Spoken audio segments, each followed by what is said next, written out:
በስመ አብ ወወልድ ወመንፈስ ቅዱስ አሐዱ አምላክ አሜን።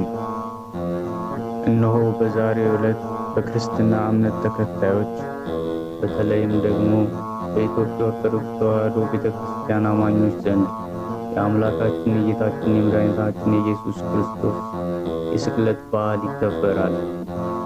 ዕለቱ ጌታችን መድኃኒታችን ኢየሱስ ክርስቶስ ስለኛ ስለ በደለኛ ልጆቹ ሲል መከራን የተቀበለበት በገዛ ፈቃዱም በሱ ሞት ለኛ ዘላለማዊ ሕይወትን ሊሰጠን የሞተበት ዕለት ነው።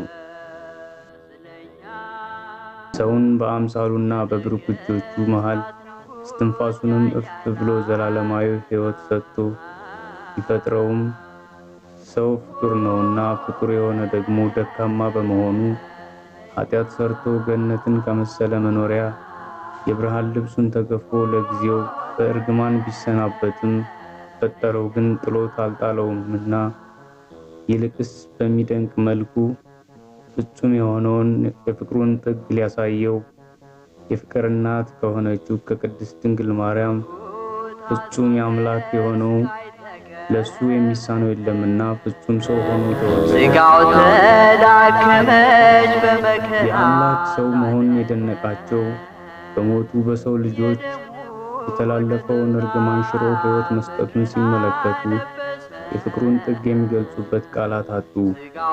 ይህ እኮ ከመሞቱ በፊት የተቀበለው መከራና ስቃይ ሰው ላይ ቢፈጸም የሰው ልጅ የሚሸከመው አልነበረም። ያውም አንዲትም በደል ሳይኖርበት ከኃጢአት ሁሉ ነፃ ሆኖ እያለ ያን ሁሉ ግፍ በፍቃዱ ተቀበለ። ገራሚው ነገር የሚከተለው ደግሞ የሱ መከራና ሞትን ተከትሎ መፈጸሙ ነው።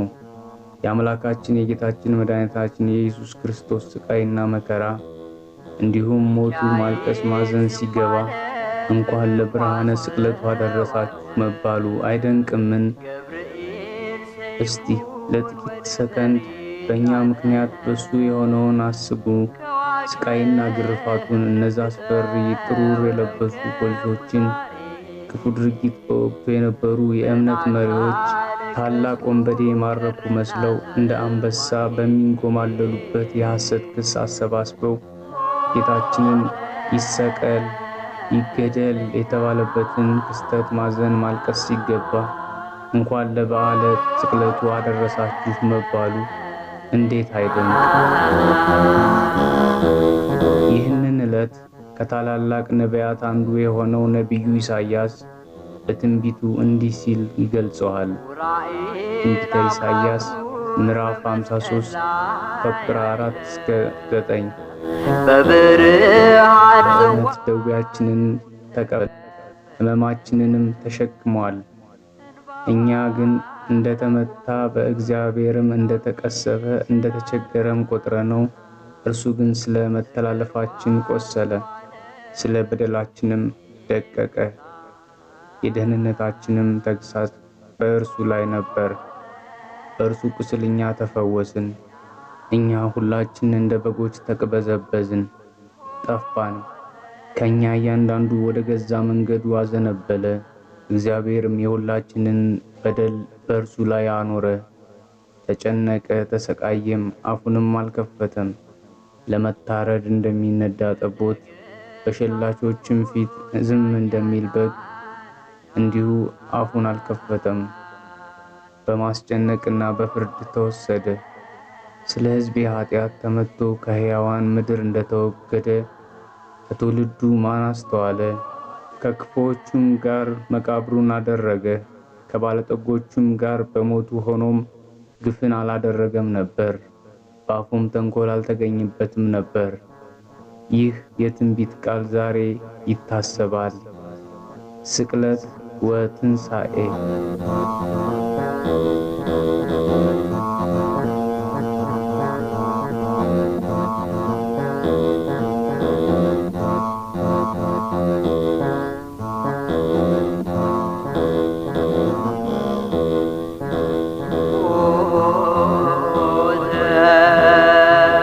ስለኛ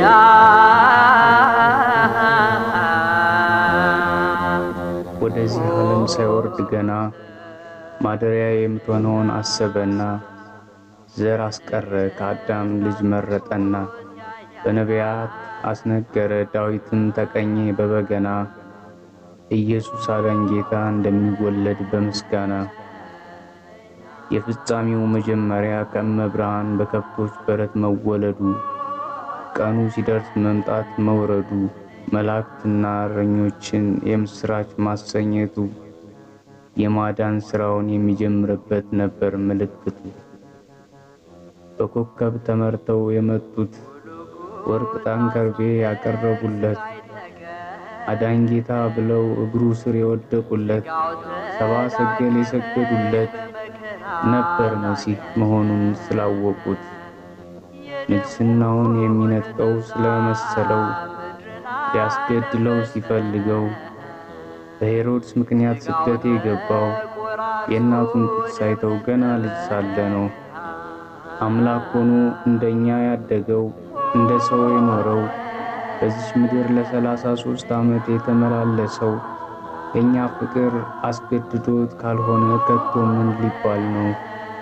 አቤት የአምላክ የፍቅሩ ጥልቀቱ የይቅርታው ብዛቱ አየነው አንድ ልጁን ለሞት አሳልፎ በመስጠቱ እኛ ለፈጸምነው ኃጢአት እሱ ዕዳ ሳይኖርበት ሊገረፍ ሊሰቃይ ሊሞት በመስቀሉ ሊሰጠን ምሕረት ነበር የመጣው ክርስቶስ።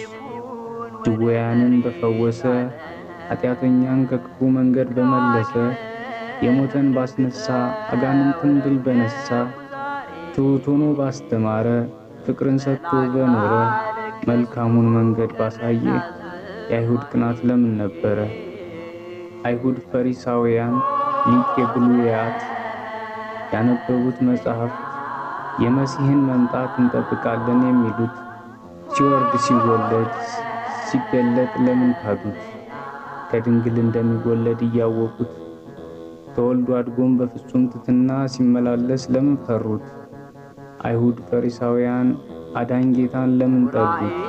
ስንት ታምራትን በማድረግ ፍጥረቶችን በምሕረቱ ሲሰበስብ ሲታደግ አይሁድ ፈሪሳውያን ለምን ቀንተው ተፈታተኑት? አቤት የሰው ልጅ አላዋቂነቱ!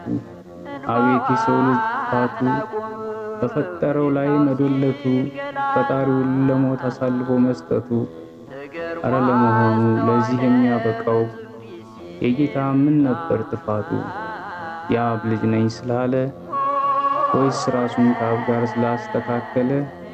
ትሕትናው የሰው ልብ ስለገዛ ወይስ በጎ ሥራው ስለበዛ? እኮ ለምን ይሆን ከወንጀለኞች መቆጠሩ ያለ ጥፋቱ በጲላጦስ ዘንድ መገተሩ በአይሁዳውያን መገፍተሩ? እኮ ለምን ይሆን ጀርባው እስኪላጥ መገረፉ? ለምን ይሆን የለበሰውን ልብስ መገፈፉ? ለምን ይሆን ምን ባጠፋ ያለ በደሉ የሚገፋ? ለምን ይሆን ምን ኃጢአት በሠራ የገረፈው ሁሉም ገብቶ ተራ? መስቀሉን አሸክመው እያዳፉ የወሰዱት በቀራንዮ በወንጀለኛ መሃል የሰቀሉት ካልተባለ ሰይጣናዊ ድርጊት ከቶ ምን ሊባል ነው? ምን ስም ሊያወጡለት? የአይሁድ መምህራን አዋቂ ነን የሚሉት መስቀሉ ቢያንሳቸው የእሾህ አክሊል ደፉበት። ተጠማሁ ቢላቸው ኮምጣጤውን ጋቱት። የእኛ የአይሁድ ንጉሥ እያሉ አሾፉበት። ገጸ በረከት ብለውም ተፉበት። በጦር ወግተው ደሙን አፈሰሱት። የፈሰሰው ደም መዳኛቸው መሆኑን አላወቁት። ይህ ሁሉ ግፍ ቢፈጸምበትም ቂም ይዞ አልተቆጣም፣ ማንንም አላስፈራራም። በተቃራኒው ግን የሚሰሩትን አያውቁትም፣ ይቅር በላቸው አንተም ብሎ ጸለየላቸው ወደ አባቱም።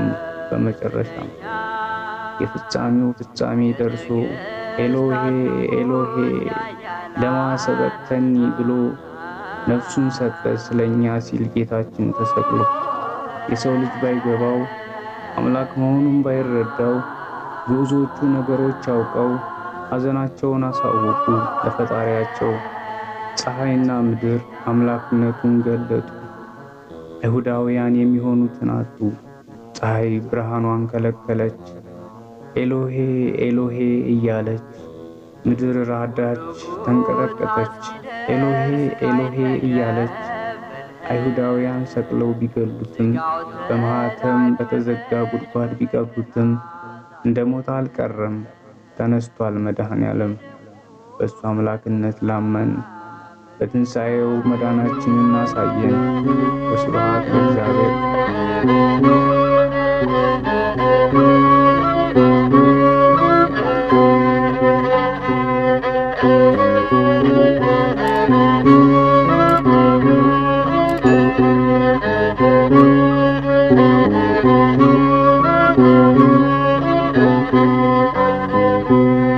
ሞትን ድል አድርጎ ተነሳ፣ ክርስቶስ ተነሳ። እሰይ እሰይ። ሞትን ድል አድርጎ ተነሳ፣ ክርስቶስ ተነሳ። እሰይ እሰይ። እኛንም ከሞት ሊያስነሳ፣ እኛንም ከሞት ሊያስነሳ ክርስቶስ ከሙታን ተነሳ።